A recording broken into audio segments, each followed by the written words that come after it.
Malcolm, what's your word of the day? How do you see today shaping up?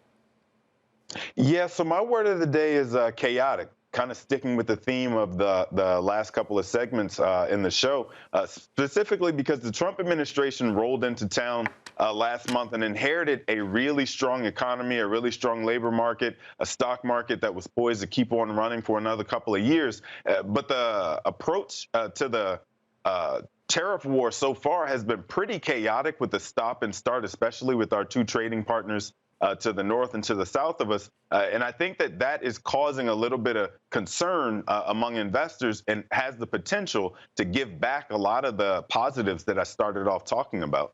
All right, so if you think it's chaotic, as your word of the day, you see chaos coming, then wouldn't, plays that kind of equate to certainty, wouldn't those be the smart moves right now? We were just talking about gold a minute ago.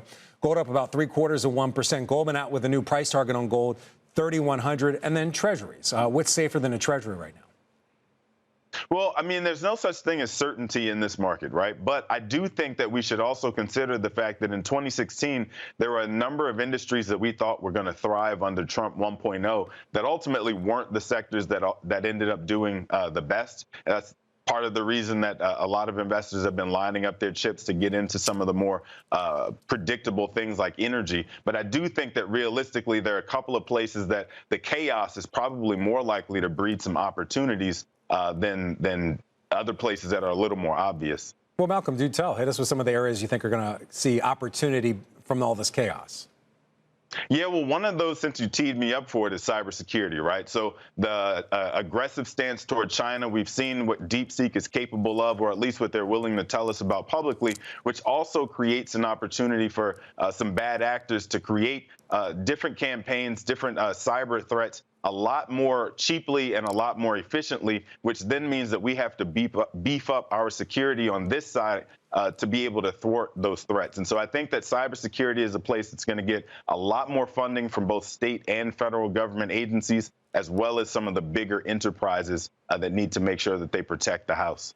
All right, so Malcolm, you've often come on, you've been very bullish on the sector of cybersecurity, but we want to get to your pick, which also reveals our mystery chart. Why are you making this pick today?